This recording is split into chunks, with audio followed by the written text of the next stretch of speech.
Naka-standby si katropa nga Crystal Joy Filerca. Nga nakaroon siya sa sud sa usa ka modern na jeepney. Ay pagpaminaw. Nga Modern PJ. Nagbilihan nga Tamiya. Padong Cebu City. IT Park siguro ni. Kung masayop ang biyahe ani. Naglanog-lanog atong tingog dito katropa Greg. May pagpaminaw sa driver, konduktor, mga pasahero nining mong modern PUB o PUJ may katropa isakyan ni Crystal Joy Filerca. Lingian nyo diya sa inyong pasahero. Naadiyas Crystal Joy Filerca may katropa. Ang report ni katropa Crystal Joy Filerca magdetalye ni sa unod sa State of the City Address.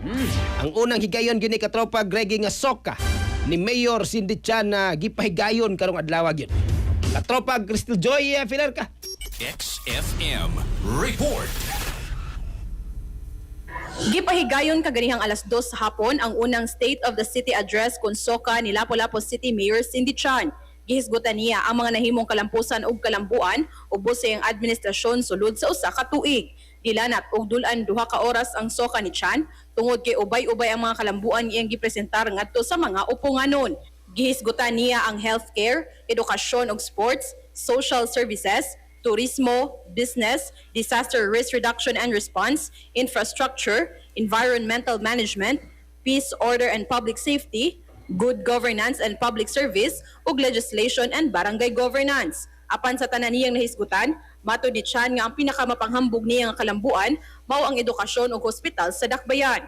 Sa edukasyon, ang tanang mga tinun-an sa Lapu-Lapu City na apuran og school supplies. Dugang paniana, adunay kasabutan ang LGU Lapu-Lapu ug Department of Education ubos sa National School Building Program kundiin masolusyonan na ang kakuwang sa classroom sa Dakbayan.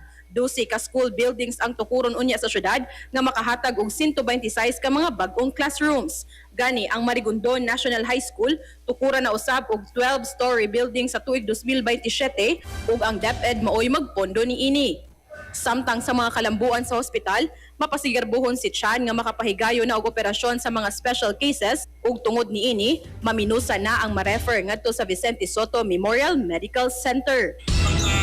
Opera na tao, mga specialized na cases, no? Gallbladders, fractures, sabi na itong mga kalaghanan sa itong accidents, vehicular accidents, paling yun, paling kamot, buwan, diil, ano, di ba? So sa atuan na hospitalhan pa lang makapira ng ta.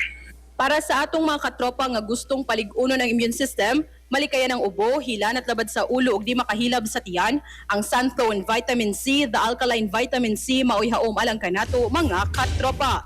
Alang sa nagkayusang Pilipino para sa Pilipinas, kininyong katropa Crystal Joy Filerca, XFM News. XFM Report. Cellphone Plus Gold, mapalit sa mga butika sa inyong lugar.